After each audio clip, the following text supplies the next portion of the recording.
Welcome back guys. तो करते हैं वहीं से शुरू जहां से लास्ट छोड़ा था, है ना। हम निकाल रहे थे मैक्सिमम हाइट। मैक्सिमम हाइट निकाल रहे थे हम, जिसको हम रिप्रेजेंट करते हैं एच से, कैपिटल एच से। ठीक है। तो क्या हो रहा था, कैपिटल एच कैसे पहुंच रहा था? जब वाई डायरेक्शन में वेलोसिटी कंपोनेंट जहां पे जाके जीरो हो रहा है उसके बाद नीचे आएगा ना, तो मैक्सिमम हाइट वहीं पे रीच करेगी। तो वो वाली पोजीशन होगी मैक्सिमम हाइट एच वाली। ठीक है। V Y is equal to zero, Y is equal to you sine theta. यहां से स्टार्ट किया, ये गया ऐसे। ठीक है। तो क्या होगा, फाइनल वेलोसिटी क्या होगी इस पॉइंट पे, इस पॉइंट से इस पॉइंट में जाने में फाइनल वेलोसिटी क्या होगी? V Y zero. ठीक है, समझ आया अब क्यों होगी? वाई दिस इज जीरो, है ना। नहीं तो और ऊपर चला जाएगा ना यार, तो मैक्सिमम हाइट कैसे होगी ये? तभी मैक्सिमम हाइट होगी जहां पे जब वेलोसिटी जीरो हो जाएगी, उसके बाद नीचे आएगा, डाउन आएगा। तो लगा दो यार, एक वेरिएबल है, कोई भी एक इक्वेशन लगा दो, आंसर आ जाएगा। तो क्या लगा, इसमें वी भी हो, यू भी हो, ए भी हो, एस भी हो। ये वाली equation v square u is equal to u square plus two a s. तो वी क्या है? जीरो। यू क्या है? U square sine theta. Two a क्या है? Minus g. ठीक है। और एस कितना है? एच। तो एच कितना है निकल के? U square sine square theta upon two g. इस पे यार डायरेक्ट क्वेश्चन आते हैं, JEE main, JEE advance, NEET, सब में आते हैं इस पे डायरेक्ट क्वेश्चन। आर टी और एच पे पक्का आएगा एक क्वेश्चन, मैं लिख के दे रहा हूं। ठीक है। तो इसको, ये वही क्वेश्चन बन गई ना, पहले निकाली थी, यू स्क्वायर अपॉन टू जी। अब वाई की टर्म में आ गई क्योंकि एच वाई में है। तो सब कुछ टू डी को हमने वन डी में कर लिया ना, सब कुछ सोल्व हो रहा है। अब ये और क्या पूछ सकता है? मैंने क्या बताया था लास्ट लेक्चर में, क्या बताया था कि ये भी पूछ सकता है ना कि जब ये मैक्सिमम हाइट पे हो तो टाइम क्या होगा? T H, T capital H क्या होगा? तो देखो, वैसे तो अगर आप लॉजिक लगाओ तो ये क्या हो रहा है, ये एक सिमेट्रिकल मोशन हो रही है ना, इस पॉइंट के अबाउट। ये ऐसे जा रहा है, फिर ये ऐसे आ रहा है। तो यहां से अगर जीरो से यहां पे आने पे टी लग रहा है, तो यहां तक कितना लगेगा? टी बाई टू लगना चाहिए ना, कैपिटल टी बाई टू। देखते हैं अब इसको डेराइव करके देखते हैं। ये तो सोचने वाली बात है, ये तो, है ना, ऑब्जर्व करने वाली बात है, आपकी ऑब्जर्वेशन पावर क्या है ना। क्योंकि बहुत सिमेट्रिकल चीजें चल रही है ना। यहाँ से यहाँ जो चीज चल रही है वही यहाँ से यहाँ हो रही है। यहाँ से यहाँ बढ़ रही थी वेलोसिटी, ऊपर कम हो रही थी, सॉरी, अब यहाँ से यहाँ बढ़ रही है वही। तो एक चीज और यहाँ से सिमेट्री से निकाल सकते हैं, जो ये वाला वेक्टर होगा ना यू, जो इसका मैग्नीट्यूड होगा वही इसका मैग्नीट्यूड होगा, v का फाइनल यहाँ पे मैग्नीट्यूड। जो एंगल इसका बनेगा ग्राउंड से वही एंगल इसका बनेगा ग्राउंड से। ये सिमेट्री से समझने वाली चीजें हैं, मतलब शॉर्टकट लगा सकते हो, है ना। लेकिन शॉर्टकट भी रट के नहीं लगाया, यहाँ पे ऑब्जर्व करके लगाया, चीजों को समझ आएंगी अगर चीजें तो ही ये शॉर्टकट लग पाएगा। ठीक है। तो चलो, टी एच निकालना है मेरे को। यहाँ पे टाइम कितना लगेगा इस पॉइंट पे, जब कैप मैक्सिमम हाइट पे रीच कर जाएगा ये, है ना। तो क्या मुझे एच पता है, एस पता है मुझे, बेसिकली मुझे यू भी पता है, मुझे वी भी पता है, मुझे ए भी पता है, मुझे सिर्फ टी चाहिए यार। तो लगा दो सिंपल, कोई भी क्वेश्चन लगा दो। सबसे सिंपल ये लगा लेते हैं, दूसरी कोई लगाओगे ना उससे भी हो जाएगा। S is equal to u t plus half a t square, या v square is equal to u square plus two a s, वो तो लगा ही लिया, है ना। इसको लगाएंगे, इसको लगाएंगे, कोई भी लगाएंगे तो आंसर आ जाएगा। सबसे सिंपल ये लगा देते हैं। वी क्या आएगा? जीरो। यू क्या आएगा? You sine theta. ए क्या आएगा? माइनस जी। टी एच क्या आएगा? टी क्या आएगा? T H. तो क्या आ गया ये किसके बराबर आया? U by upon g. तो टी कितना आया था हमारा, याद करो, two you sine theta upon g. ये कितना आया? U sine theta upon g. तो क्या आया? टी आ गया ना। देखो मतलब सिमेट्री है, मतलब हमने जो चीजें सोची वो है। अब आपको होमवर्क क्या है? आपका होमवर्क क्या है? आप वी फाइनल निकालो क्या आएगा, है ना। फिर इसका मैग्नीट्यूड निकालो क्या आएगा, और फिर थीटा क्या आएगा, जो मैंने आपको बताया ना इसमें कि ये सेम आना चाहिए, ये आना चाहिए थीटा, ये आना चाहिए यू का मैग्नीट्यूड, है ना। ये आपका होमवर्क है, अगर आप करके देखोगे तो चीजें सीखोगे, इसको बहुत ज्यादा क्लियर हो जाएंगी इस सिंपल सी चीज से। ठीक है। चलो अब नेक्स्ट एग्जांपल समझते हैं, एग्जांपल से चीजें समझ आएगी धीरे धीरे अब। ठीक है। तो वही क्वेश्चन है, उसी पे चीजें समझते हैं। अब थोड़ी और डेप्थ में जाते हैं ना। अब ये पूछ रहा है, कह रहा है मैंने angle you velocity, initial velocity से फेंका किसी को प्रोजेक्टाइल मोशन में, है ना, acceleration due to gravity G थी डाउनवर्ड डायरेक्शन में। अब ये बोल रहा है कि कुछ उसकी हाइट आएगी, मैक्सिमम हाइट, कोई उसकी रेंज आएगी, है ना। अब ये कह रहा है कि मैं किस थीटा, किस एंगल पे फेंकूं। वेलोसिटी में हमेशा वही फेंक सकता हूँ, उतनी ही मेरे में पावर है, लेकिन मैं एंगल चेंज कर सकता हूँ। तो मैं किस एंगल पे फेंकूं कि मेरी मैक्सिमम हाइट आ जाए।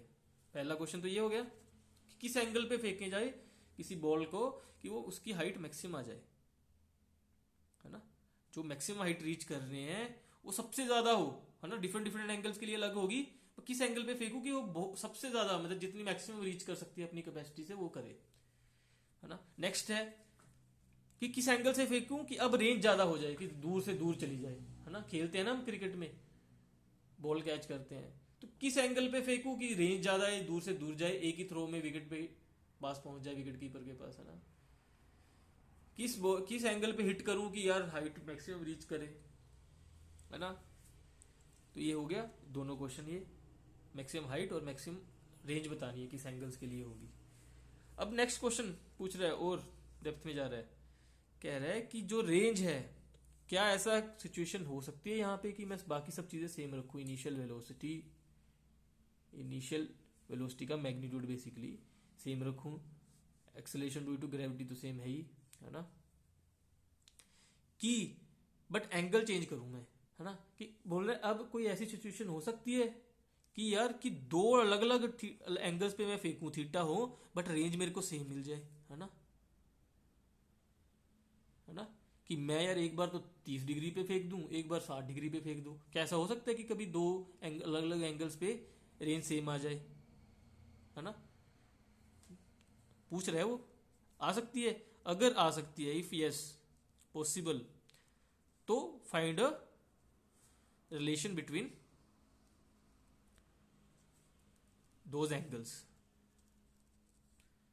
Those thetas. ठीक है, चलो करते हैं इसको भी, मजा आएगा करने में, बहुत सिंपल है यार, कुछ नहीं है। जब हमने पहला वाला समझा कुछ नहीं। तो अब एच की इक्वेशन बताओ क्या निकाली थी। एच की इक्वेशन क्या निकाली थी, U Y square upon 2g, U sine U square theta sine U square sine square theta upon 2g, ये थी ना इक्वेशन। अब ये चीज बताओ, ये मैं चेंज नहीं कर सकता इनिशियल वेलोसिटी का मैग्नीट्यूड, है ना। मैं जी नहीं चेंज कर सकता, तो वेरी क्या करेगा, थीटा ही करेगा ना। जैसे जैसे थीटा वेरी करेगा एच वेरी करेगा, है ना।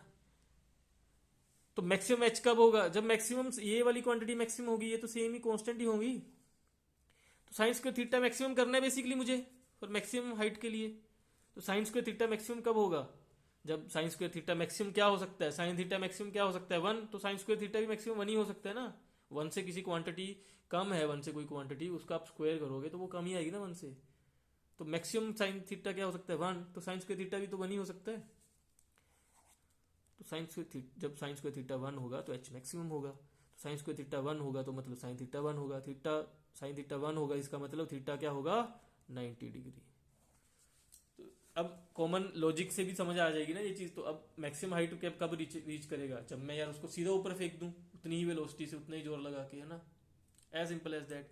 तो 90 डिग्री पे जब आप उसको ग्राउंड से 90 डिग्री पे फेंक दोगे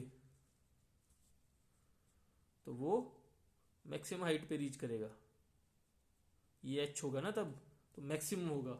जब इसको ऐसे कहीं फेंकोगे तो वो इस तरह से आएगा, तो ये एच कम हो गया ना इससे। समझ आया, वेरी सिंपल। अब आर बताना है मैक्सिमम, सेम फंडा। आर की इक्वेशन क्या लिखी थी, 2u x u y g upon g, क्या लिखा था इसको, 2u square sine theta cos theta upon g, है ना। तो अब u नहीं चेंज कर सकता, g नहीं चेंज कर सकता। r मैक्सिमम करने के लिए क्या मैक्सिमम करना है, sine theta into cos theta maximum करना है ना। ठीक है, तो ये क्या, इस चीज को मैं कैसे लिख सकता हूं, 2u sign theta cos theta क्या होता है, साइन 2 थीटा होता है ना। तो r मैक्सिमम करने के लिए मुझे करना है साइन 2 थीटा को मैक्सिमम। साइन 2 थीटा मैक्सिमम क्या होगा, साइन थीटा अगर 1 है, sine 2 theta, sine 3 theta. Sine की कोई भी चीज कितनी हो सकती है, साइन कैसे वेरी करता है, ऐसे करता है ना वेरी, 0 से 1, है ना। तो ये चीज मैक्सिमम कितनी हो सकती है, 1 ही हो सकती है ना, एज सिंपल एज दैट। तो 1 कब होगी, जब ये वाला एंगल 90 डिग्री होगा। तो 2 theta is equal to 90, theta is equal to 45, as simple as that. तो मैक्सिमम रेंज कब होगी, जब मैं इसको 45 डिग्री से फेंकूंगा। ठीक है, तो ये आर सबसे ज्यादा आएगा। इससे फेंकूंगा तो ऐसे आ जाएगा, इस पे फेंकूंगा तो ऐसे आ जाएगा। तो 45 पे लेकिन जब मैक्सिमम फेंकूंगा ना तो ही आर सबसे ज्यादा आएगा। As simple as that. अब लास्ट क्वेश्चन, अब पूछ रहा है कि क्या आर सेम हो सकता है दो अलग अलग थीटा के लिए, एज सिंपल एज दैट, है ना। तो लिख लो, एक थीटा के लिए, थीटा 1 के लिए R1 इज दिस, यूज के sine 2 theta 1 upon g. Next R2 is equal to you sine 2 theta upon g, है ना। अब ये दोनों बराबर कर दो, अलग अलग एंगल है ना, ये दोनों बराबर होंगे तो क्या होगा, ये कट गया, क्या बचा, sine 2 theta 1 is equal to sine 2 theta 2। ये कभी पॉसिबल है क्यों नहीं है पॉसिबल। साइन का sine is sine sine something, sine of something is equal to sine of something कब होता है, जब ये दोनों एंगल या तो बराबर हो, है ना, या ये इनका सबमिशन 180 हो, है ना। जब बराबर हो गए तो सेम ही एंगल हो गए, तो डिफरेंट एंगल तो हुए नहीं, ये वाली तो सिचुएशन नहीं हुई। तो दूसरी सिचुएशन क्या हुई, होता है ना, हम लिखते हैं ना sine theta is equal to sine 180, ऐसा लिख सकते हैं ना। साइन ऑफ 180 माइनस थीटा क्या होता है, थीटा होता है ना। तो ये लिख दो 2 theta 1 is equal to 2 theta 2 और 2 theta 1 is equal to 180 minus 2 theta 2। तो इसको करेंगे तो ये क्या आएगा, theta 1 plus theta 2 is equal to 90।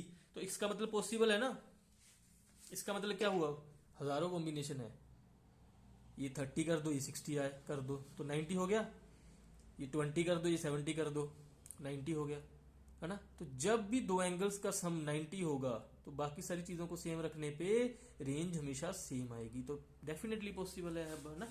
In angles को क्या बोलते हैं आप, थीटा 1 और थीटा 2 को कॉम्प्लीमेंट्री, जब दो एंगल्स का सम 90 डिग्री होता है उसको बोलते हैं कॉम्प्लीमेंट्री एंगल्स। तो yes possible, and the equation is complementary angles equation, as simple as that. Okay, तो मिलते हैं फिर नेक्स्ट क्लास में।